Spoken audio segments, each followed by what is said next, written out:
menghindari lingkungan yang dapat merusak, apalagi kondisi tempat kerja kita jemaah kadang-kala tidak mendukung kita untuk istiqamah. Ada seorang yang ketika Ramadan dia cerita, Ustaz, dia kerja di sebuah instansi, dia ngomong, semua teman sekantor ana Ustaz nggak ada yang puasa, tapi ngadakan buka bersama. Iya, kata dia. Jadi kan di kantor tuh ada acara buka bersama, mereka ngadain Ustaz. Jadi Anda jadi bingung ya, seperti itu. Itu lingkungan yang dapat merusak ya. Bismillahirrahmanirrahim.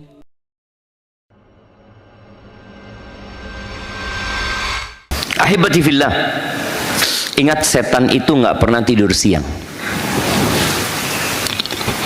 Kenapa? Fase futur itu pasti datang menimpa kita karena dua hal. Yang pertama, jiwa manusia itu memang suka santai.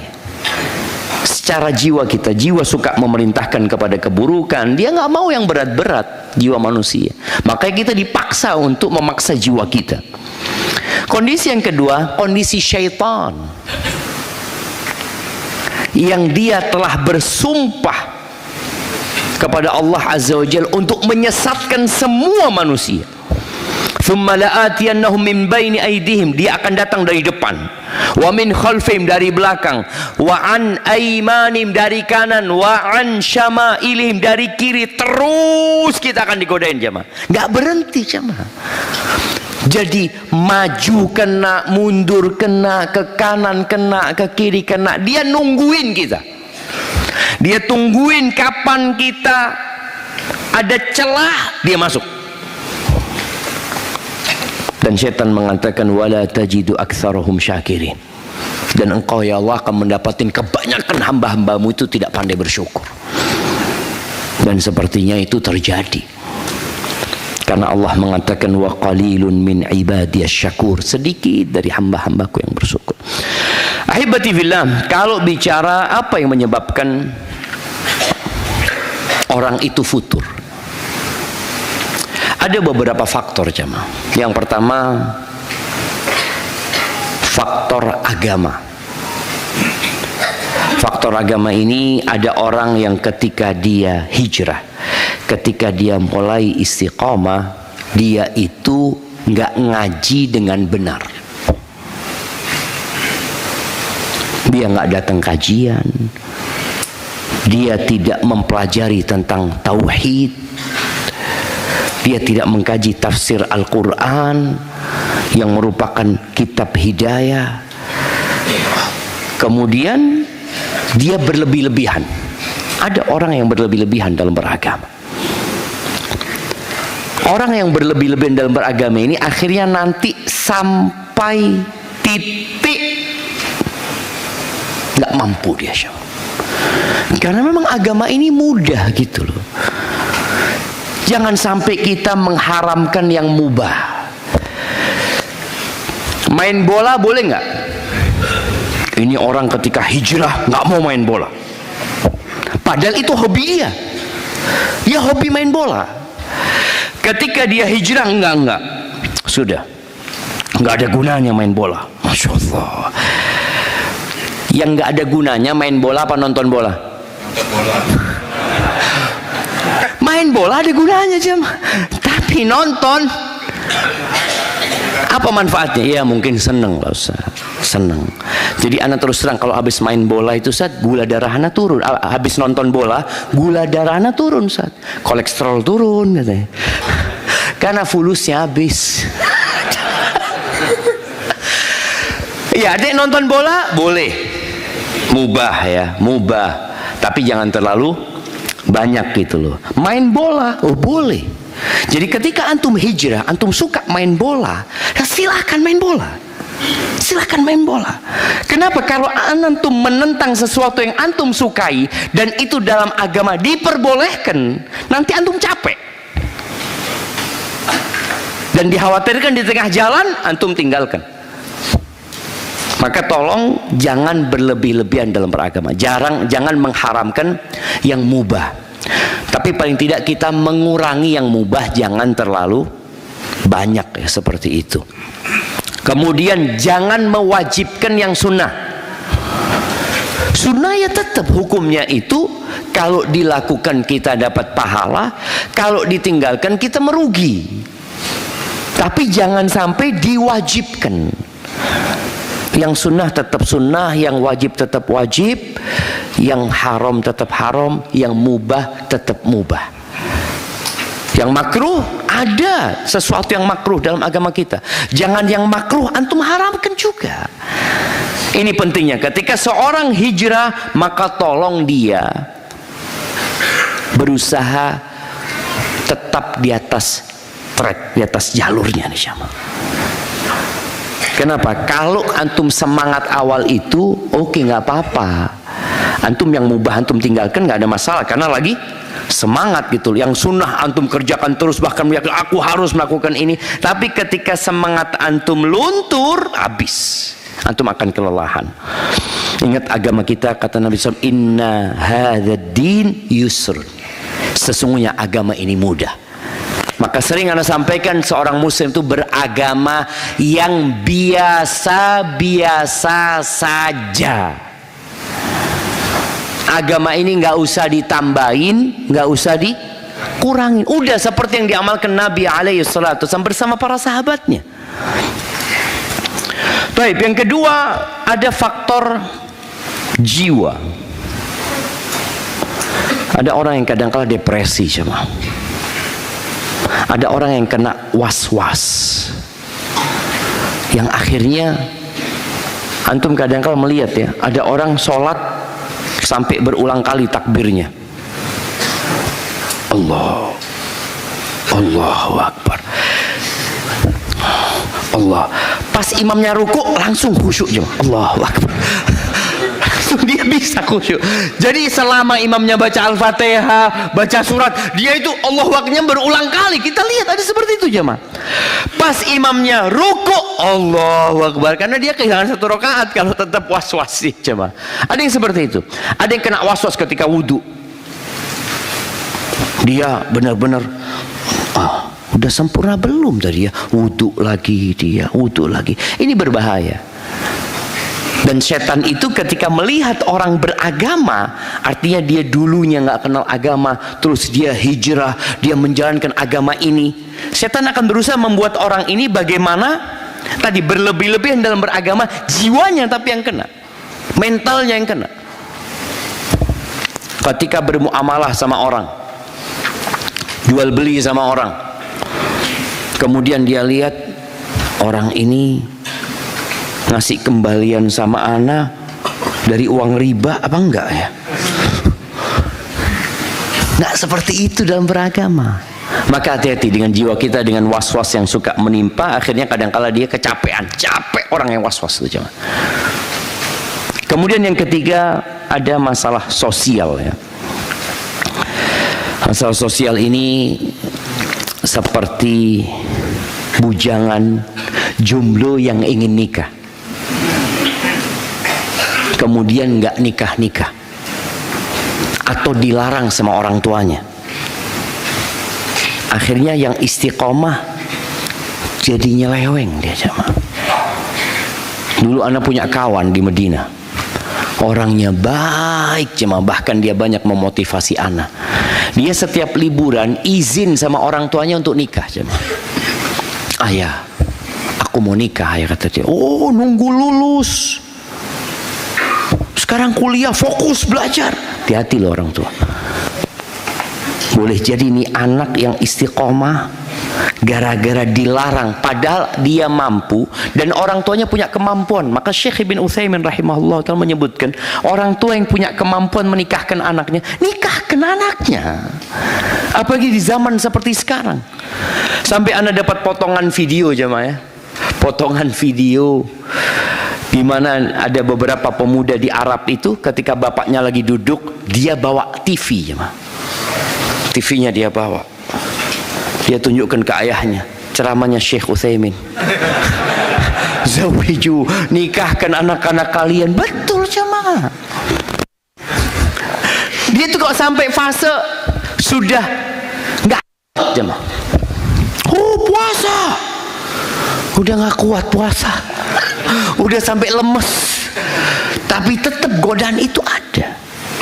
Maka tolong nikah. Dan antum pun ketika mampu menikah tapi punya cita-cita yang belum tercapai, karena juga ada seorang anak yang anak kasih nasihat, antum segera nikah. Ustadz, anak ini pernah dapat nasihat dari abah anak. Ustadz, abahnya udah meninggal dunia. Kata abahnya, abah itu dikasih nasihat sama ibunya. Ini kita lihat ya, bagaimana wejangan dari orang-orang kuno. Kata nenek ana sama abah ana, nak, jangan nikah kecuali punya rumah. Ini ayah mau mempraktekkan kepada anaknya. Ayahnya cepat punya rumah. Ini anak nggak punya rumah terus sampai umurnya bertambah. Gimana? Maka anak kasih tahu dia, udah antum nikah, sampaikan kepada calon mertua antum, anak kepingin punya rumah bareng sama istri anak. Artinya nanti mungkin istri anak yang mendesain rumah tersebut, walaupun kapan bangun rumahnya wallahu a'lam. Gitu kan. Tapi paling nggak dia sudah punya seperti itu. Jangan jamaah, ini menyebabkan orang akhirnya futur. Ini buat orang tua, tolong anaknya yang sudah sampai fase dia mau menikah, tolong nikahkan kalau dia punya kemampuan. Dan anak-anak tadi yang memang antum ingin menikah dan sudah punya kemampuan, artinya kemampu untuk memberikan nafkah, rumah bisa ngontrak, nggak harus punya mobil, nggak harus punya kendaraan, yang penting antum bisa memberikan nafkah kepada istri antum. Siapa yang menerima anak menantu jadi menantu kalau anak nggak punya pekerjaan yang banyak fulusnya? Ustaz, banyak orang soleh jemaah, banyak mertua-mertua yang siap menerima anak-anak yang soleh walaupun dia nggak mampu gitu loh. Nah, kemudian perempuan yang jadi janda itu kadang-kadang jadi masalah, dia jadi futur jemaah, jadi futur. Karena dulu ada suaminya yang memberikan nafkah kepada dia, sekarang dia harus cari nafkah sendiri. Kemudian ada suaminya yang menjaga kehormatan dirinya, nggak ada lagi gitu. Maka kalau ada janda, tolong dikasihani. Ada orang yang mengatakan as-sa'i 'alal armalati wal miskin, orang yang berusaha untuk mencukupi kehidupan janda dan orang miskin itu seperti mujahid fi sabilillah. Betul. Oh, berarti di mana kalau dinikahin Ustaz? Kalau dinikahin nggak jadi janda. Kalau dinikahin kan nggak jadi janda jemaah. Ini kata Nabi SAW, merawat, memberikan nafkah ya, apa ya, mengkondisikan janda itu seperti mujahid fi sabilillah. Tapi kalau antum nikahi, hilang jandanya. Jadi tolong kita berusaha. Tadi ada masalah-masalah sosial yang memang harus diselesaikan jemaah. Kemudian masalah lingkungan juga, masalah lingkungan. Jadi kita pun harus tahu diri. Ketika antum masih semangat berada di lingkungan yang buruk, antum kuat jemaah. Tapi pas antum di masa futur, lingkungannya nggak mendukung, habis antum. Awal memang antum semangat, nggak apa-apa Ustaz, anak di situ nggak ada masalah. Anak dulu punya kawan, masya Allah. Dia cerita waktu pulang pondok, anak ini kumpulnya sama anak-anak yang nggak bener. Ya, anak ingin ngasih nasihat ya, di pinggir jalan, nongkrong pinggir jalan. Memang di satu fase dia kuat jemaah. Setelah setahun 2 tahun anak tanya, gimana Fulan? Habis Fulan, kayak teman-temannya sudah. Maka kita harus menjauh, mencari lingkungan yang lebih baik dan kondusif. Kemudian ahibati fillah, di antara masalah yang membuat orang jadi futur juga adalah masalah ekonomi. Ketika Covid kemarin, ada salah satu ikhwan itu sampai mau bunuh diri sama. Ini cerita kawannya. Dia punya istri 2 dengan ekonomi yang hancur lebur jamaah. Dia punya tanggung jawab jamaah, nggak bisa ngasih nafkah jamaah. Bisa bayangin, karena semua orang di rumah, mau kerja kemana gitu jamaah. Dan anak sendiri merasakan ketika COVID itu benar-benar nggak ada fulus gitu loh, fulus maafi. Sampai anak utang sama istri anak, nggak ada. Anak mau kasih nafkah, utang ngambil dari istri anak balikin ke istri anak. Ya mau gimana memang, benar-benar kondisinya. Ada masalah ekonomi tadi yang membuat orang akhirnya futur dia. Awal hijrah semangat, nggak ada masalah dia. Semua kerjaan dia kerjaan, nggak punya fulus, nggak apa-apa dia. Tapi ketika futur, kok dilihat kok belum selesai masalah ekonomi ini, dia mulai berpikir seperti dahulu lagi. Makanya di antara yang perlu dikasihani adalah ghaniyun qad iftaqar, orang kaya yang jatuh miskin. Kalau orang miskin dari dulu, ya aman jamaah. Memang dia kondisi, saya dari dulu kayak gini memang Ustaz. Kadang-kala makan 2 kali sehari. Ya, pagi sama malam. Kadang-kala makan sekali, biasa.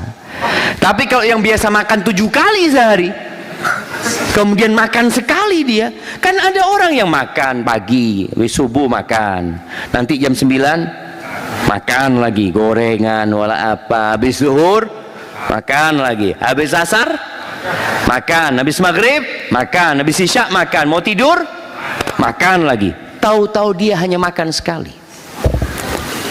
Orang yang biasa pakai mobil pribadi tahu-tahu harus naik mobil umum. Orang yang biasa pakai jam yang mahal tahu-tahu nggak ada jamnya, handphonenya ada. Ini masalah ekonomi memang menjadi penyebab orang itu futur. Makanya kita tiap hari disuruh berdoa, Allahumma inni as'aluka ilman nafi'an wa rizqan thayyiban. Minta rizki kita jemaah. Hidup butuh biaya. Selama antum hidup, kalau mati selesai. Kita butuh baik, kita minta tiap hari. Baru minta wa amalan mutaqabbala. Ahibati fillah, apa solusi dari futur ini? Kalau bicara sebabnya antum sudah tahu, insya Allah antum sudah bisa meraba apa solusinya. Yang pertama adalah berdoa, memohon kepada Allah Azza wa Jalla dengan ikhlas agar Allah menjaga kondisi kita jemaah. Baca doa ya muqallibal qulub tsabbit qalbi ala dini.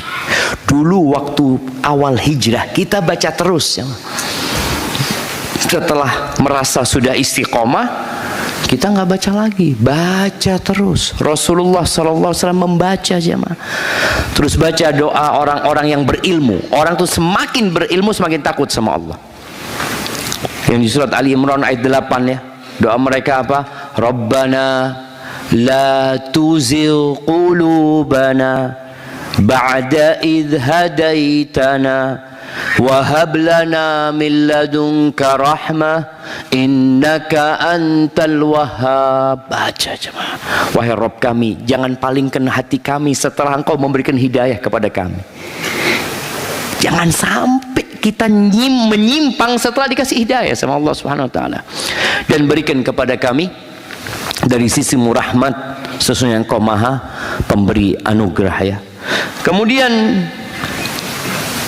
yang kedua, belajar agama.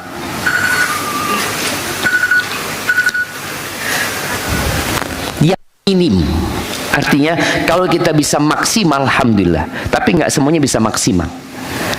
Jadi ada ilmu-ilmu yang wajib dipelajari. Antum harus pelajari. Ketika antum hijrah, antum perlu pelajari apa sih ilmu yang wajib anda pelajarin Ustaz, seperti itu. Yang menyebabkan kita terhindar dari syubhat, terhindar dari was-was, terhindar dari bisikan-bisikan setan. Pelajari ilmu tersebut. Jadi ada kajian yang wajib kita hadiri jemaah.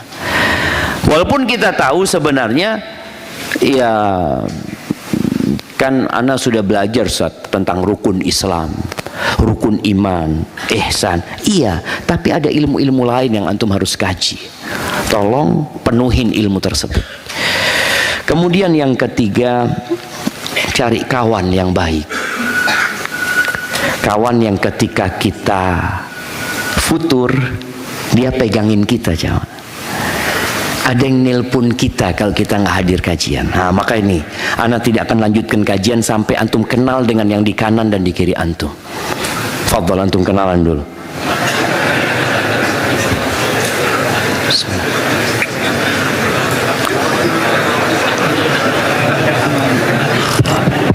Tanya nama, tanya dari mana.